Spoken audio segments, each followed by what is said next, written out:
All right, welcome to the end of day recap for Tuesday, January 30th. And clearly a little bit of a pickup in volume that happened today. So we're going to go over that. Just looking at EA after the hours.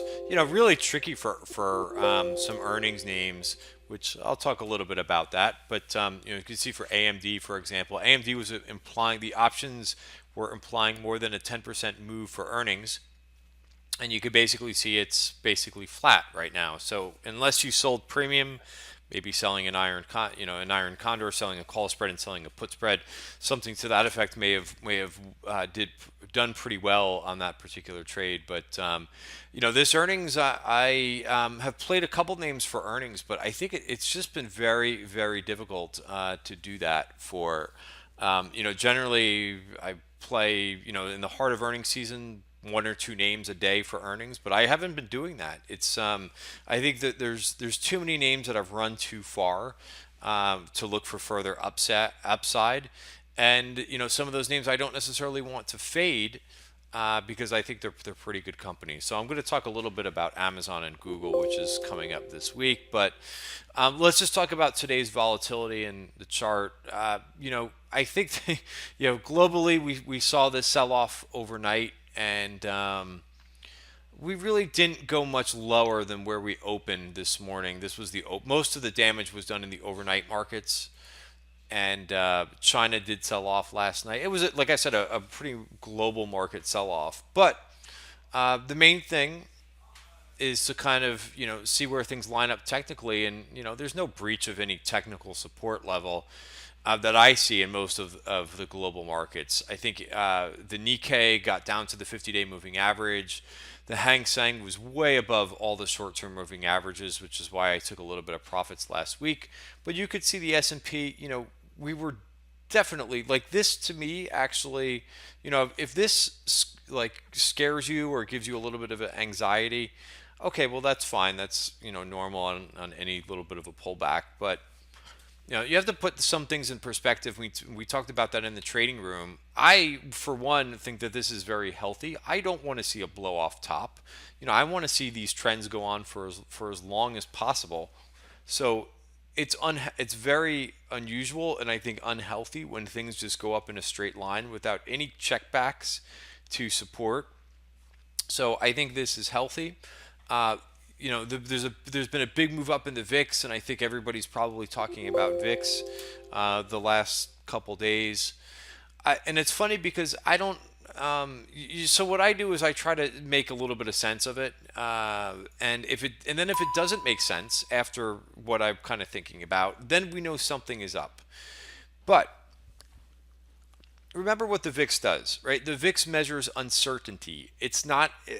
People like to call it a fear gauge. It's not really a fear gauge. It's a measure of uncertainty, and what it really does is it measures the short-term implied volatility. Excuse me, the short-term volatility of the SPX. So if if there's a feeling that volatility is going to increase, the VIX goes up. Now, think about what we have this week. Does that put that in the context of, does that make any sense? Do we have any events this week? Is it a very calm week where we don't really have much going on? No, I don't. I would say it's the opposite, right? What do we have tonight? We have the State of the Union address. The president is speaking. We don't know if he's going to go off the teleprompter. We have tomorrow. We have a Fed meeting, which again, for the Fed meeting, is not. We're not implying a rate increase. When I bring up the Fed fund futures, the probability of a rate hike, what you could see is across the curve, you can see that there's just a 3.8% chance of a rate hike tomorrow, and then there's a 90% chance for in the next meeting for March. So it really appears that we're looking at a March rate increase, and I think the language will be important. Coming into the year, it was supposed to be, the expectations were for 3 rate hikes. Now I think people are thinking about 4.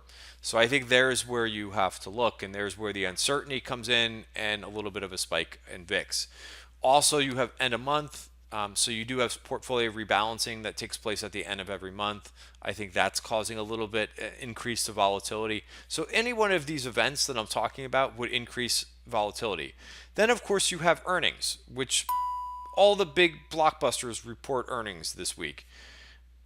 Apple, which is the biggest weight in the S&P and in the Qs. You've got Facebook, you've got Google, you've got Microsoft, you've got Amazon, and then the list goes on. There's more companies than just the FANG stocks, but these are your biggest companies. So any one of these events, I think, would bring the VIX up because it's uncertainty. The more and more uncertainty, the higher the VIX goes. So you've got how many events did I say? 4 or 5 events this week. So going back to this chart in the VIX, that makes sense to me. What I would expect, I usually don't like to make predictions, but this is pretty straightforward. What normally happens after an event, once the event becomes known, you have what's called a vol crush. So I would expect that at tomorrow's the Fed meeting. After the Fed meeting around 3 o'clock, I would think that the VIX will start to sell off pretty hard. It won't. I don't think it'll come all the way back into down here because the week's events are not over. You still have. I think people are really concerned about what Apple is going to report. So that Apple, Amazon, Google, maybe there's a reason that these things are showing a little bit of signs. I mean, if you look at these charts for this week for Apple, not Apple. I'm sorry, Amazon. I mean, are you really thinking about playing a name, going long for Amazon on earnings? Take a look at the RSI on Amazon as this comes up. It's a 90 RSI. And look at the move. Remember last earnings? Where's last earnings report? It's still coming up here on Thinkorswim. But I think it was in here. So keep in mind, for 3 months, Amazon did nothing but shopped. It was a trap, basically. Right, here it is. Here's the last time earnings. So I think Amazon is up about 20% since the last quarterly report. So what does that mean? If you're looking to play Amazon, I would think they are going to have to crush every metric that's out there for them to go higher from here. I don't think originally coming into the week, because I typically Amazon is one that I like to play for earnings, but how much more upside do you think is going to happen here? Do you think this thing is just going to go straight vertical like a hockey stick? I don't know.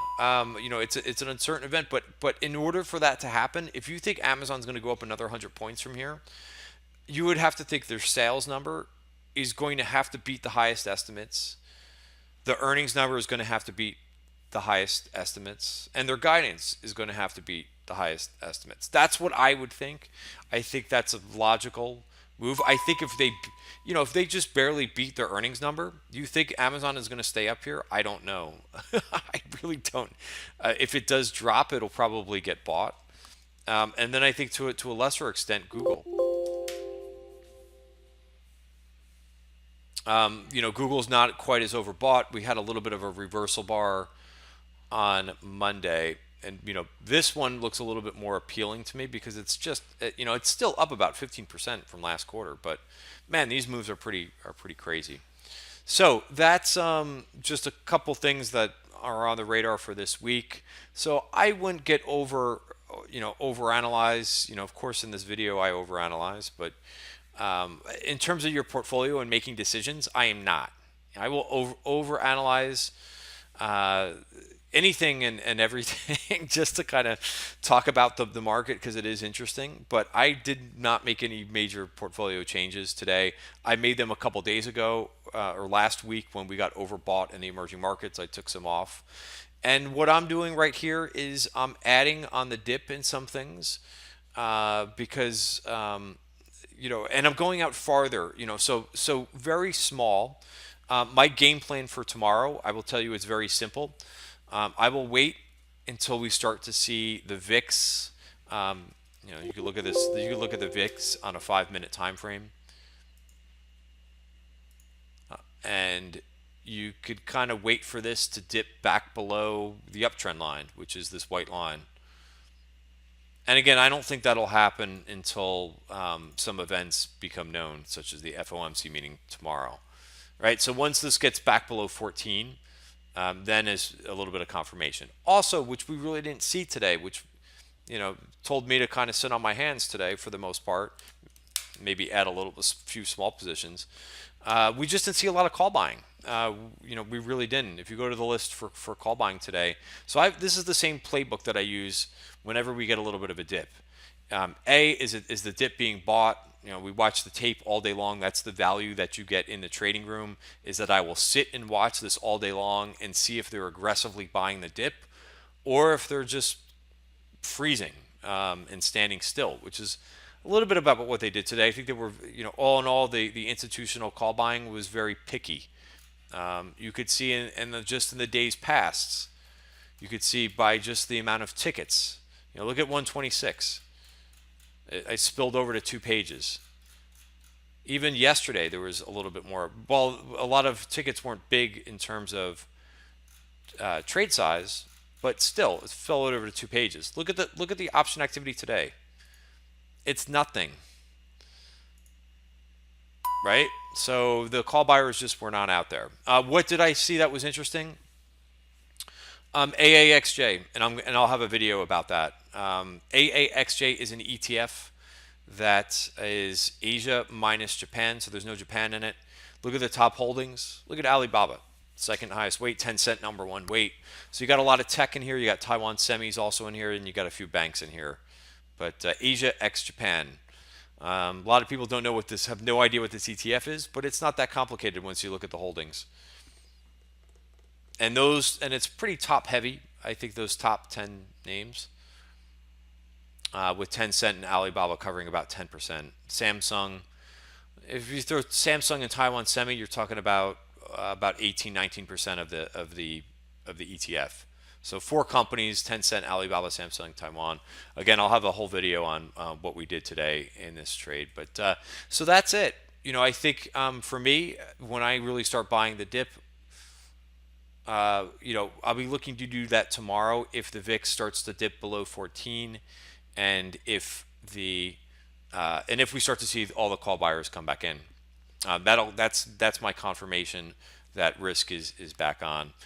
Just quickly in terms of sectors, where we saw a lot of put buying today in the first couple hours, and again, it wasn't put buying all throughout the day. It wasn't heavy put buying, but we definitely saw some put buying in some of the energy and commodity names. I mean, XOP finished down 3.5% on the day. The oil and gas ETF XME finished down 3%. So there was some pain in those particular names, but I don't think anything was really violated. And in terms of support, let's look at XME, the metals and mining.